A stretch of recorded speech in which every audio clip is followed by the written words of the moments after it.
नमस्कार, मैं प्राची तिवारी। आप देख रहे हैं दैनिक भास्कर। इस समय जब पूरी दुनिया युद्ध और प्रतिबंधों के दौर में मिडिल ईस्ट चल रहा है, रूस यूक्रेन के बीच तनाव जारी है और तेल की सप्लाई लाइसेंस खतरे में है। लेकिन इस भयंकर उथल पुथल के बीच भारतीय अर्थव्यवस्था और आपकी जेब के लिए एक बहुत बड़ी और राहत भरी खबर सामने आई है।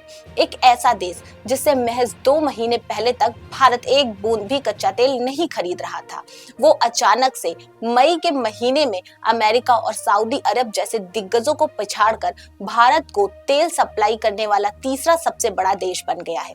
जी हाँ, हम बात कर रहे हैं दुनिया की सबसे बड़े तेल भंडार वाले देश यानी वेनेजुएला की। आइए आंकड़ों पे नजर डालते हैं। अप्रैल में वेनेजुएला ने भारत को तेल भेजना शुरू किया और मई आते आते यह खरीद 4,17,000 बैरल प्रतिदिन से भी ज्यादा हो चुकी है। अब भारत को तेल बेचने के मामले में वेनेजुएला से आगे सिर्फ रूस या संयुक्त अरब यूएई ही बचा है। इसकी टाइमिंग को समझिए, जहां एक तरफ हुर्मुज स्ट्रेट में तनाव की वजह से सऊदी अरब से भारत की तेल खरीद करीब 40% घट गई है और सऊदी ने अपने तेल के दाम भी बढ़ा दिए हैं। वहीं दूसरी तरफ वेनेजुएला से हो रही इस रिकॉर्ड तोड़ सप्लाई ने भारत की चिंता को खत्म कर दिया है। आज भारत अपनी जरूरत को पूरा करने के लिए दुनिया के करीब 40 देशों से तेल खरीद रहा है ताकि किसी एक पर निर्भर ना रहना पड़े। लेकिन इस पूरी कहानी की सबसे दिलचस्प हिस्सा सिर्फ तेल नहीं है, बल्कि वो राजनीति है जो पर्दे के पीछे से चल रही है। अगले सप्ताह वेनेजुएला के राष्ट्रपति डेल्सी ड्रोगोविच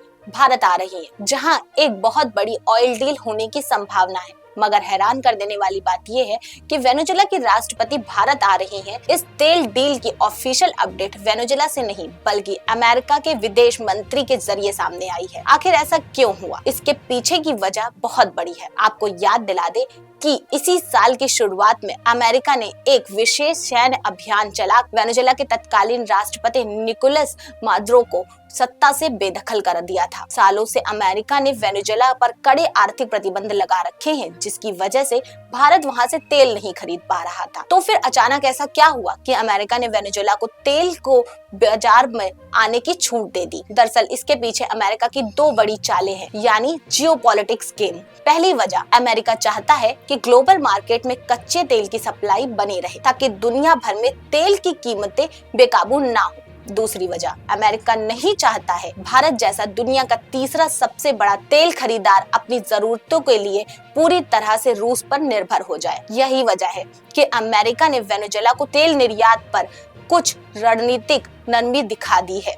लेकिन ध्यान रखिए, यह नरमी बिना किसी फायदे के नहीं है। भारत भले ही तकनीकी रूप से वेनेजुएला से तेल खरीद रहा है, लेकिन उस खरीद की मॉनिटरिंग और कंट्रोल का एक बड़ा हिस्सा आज भी अमेरिकी सिस्टम के जरिए हो रहा है। अब आपके मन में सवाल आ रहा होगा, जब रूस हमें डिस्काउंट पर तेल दे सकता है तो वेनेजुएला की जरूरत क्या है? जवाब है संतुलन की नीति। भारत अपनी जरूरत का 85% कच्चा तेल विदेश से इंपोर्ट करता है। कल को अगर अमेरिका ने रूस पर प्रतिबंध कड़े कर दिए और पेटेंट या शिपिंग में दिक्कत आई तो अमेरिका के पास बैकअप प्लान तैयार होना चाहिए। वेनेजुएला के पास 300 बिलियन बैरल से ज्यादा का तेल भंडार है, जो अमेरिका, रूस और सऊदी अरब के कुल भंडार से भी ज्यादा है। यानी साफ है कि वेनेजुएला के राष्ट्रपति की आगामी भारत यात्रा भारत की ऊर्जा इतिहास का एक नया अध्याय लिख रही है, जो भारत को मिडिल ईस्ट के तनाव में भी बचाएगी और रूस का एक मजबूत विकल्प भी देगी। इस ऐतिहासिक डील और अमेरिका के चौतरफा बिछाई बिसात पर आपकी क्या राय है? हमें जरूर बताइएगा। देश और दुनिया की तमाम बड़ी खबरों के लिए बने रहिए दैनिक भास्कर के साथ।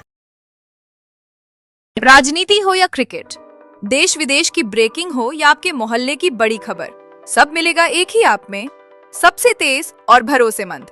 अभी डाउनलोड करें दैनिक भास्कर डिजिटल।